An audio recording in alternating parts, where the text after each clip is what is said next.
जब मैं रात को घर पहुंचा तो मेरी पत्नी ने खाना लगाया। मैंने उसका हाथ अपने हाथ में लिया और कहा, मुझे तुमसे कुछ ज़रूरी बात कहना है। वह शांत बैठकर खाना खा रही थी। उसकी आंखों में कुछ दर्द सा साफ नज़र आ रहा था।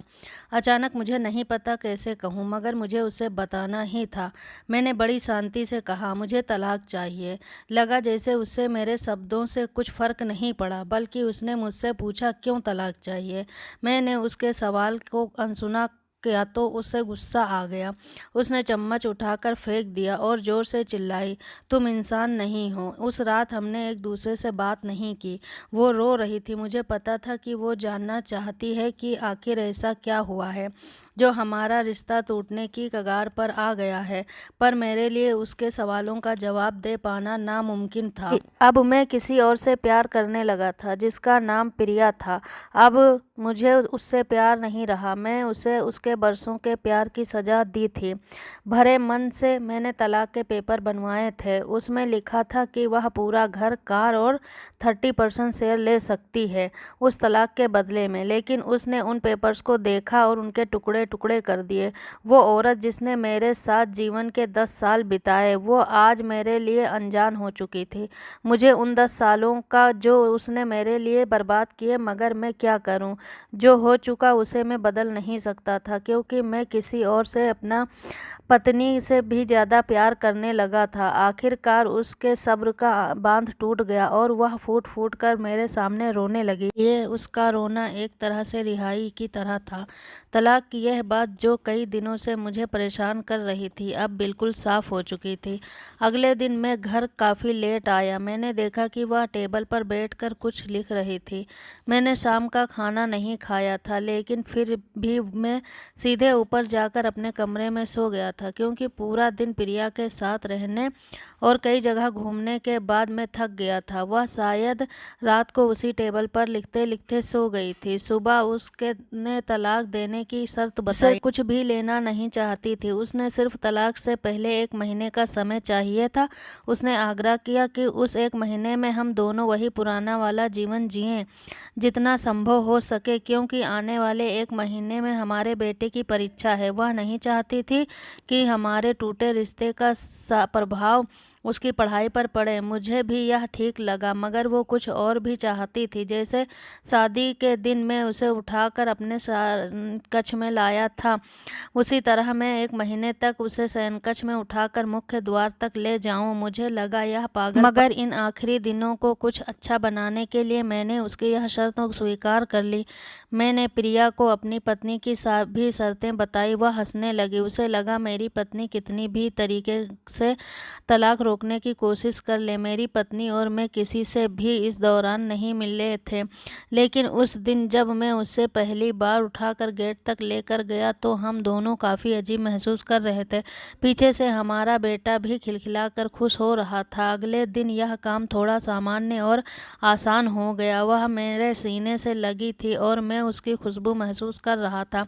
ऐसा लगा जैसे कई दिनों बाद मुझे यह खुशबू मिल रही थी, या फिर कई दिनों में मैंने उसके होने का महसूस ही नहीं किया था। पहले जितनी उसमें वो कसाव नहीं था, और चेहरे पर कुछ हल्की झुर्रियाँ नज़र आ रही थी और बाल भी सफ़ेद होने लगे थे।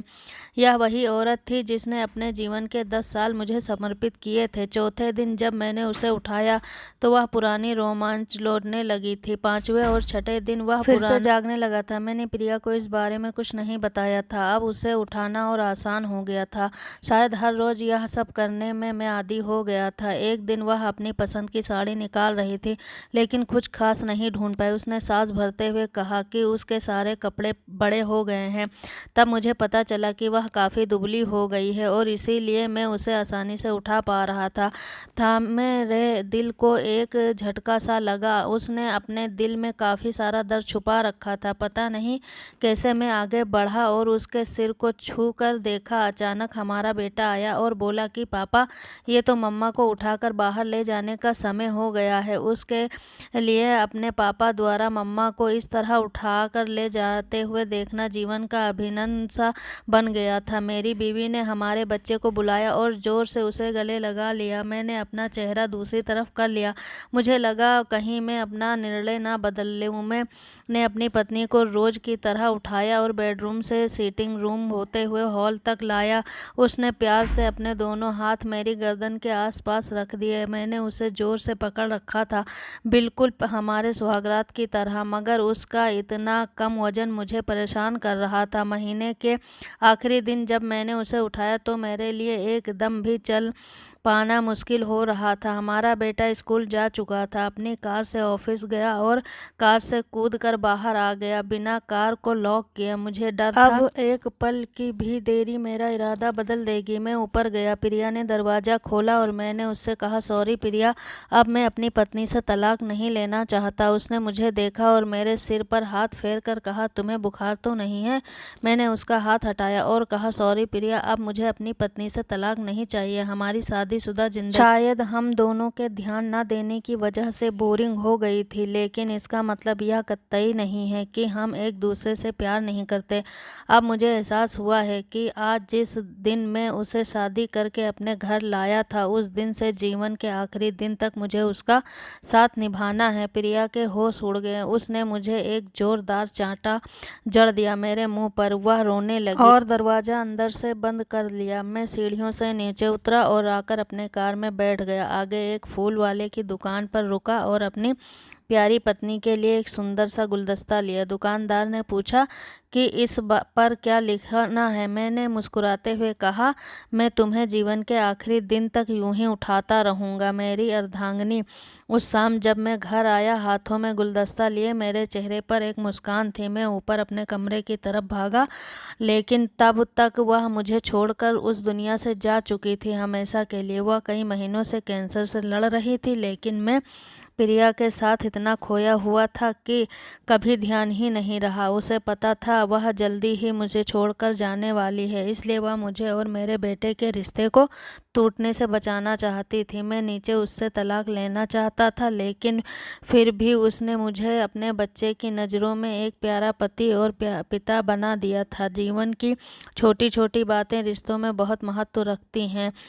बड़ा घर, बड़ा कार और बैंक बैलेंस में खुशियों का हिस्सा जरूर बन सकते हैं, मगर अपनों के बिना इनकी कोई कीमत नहीं।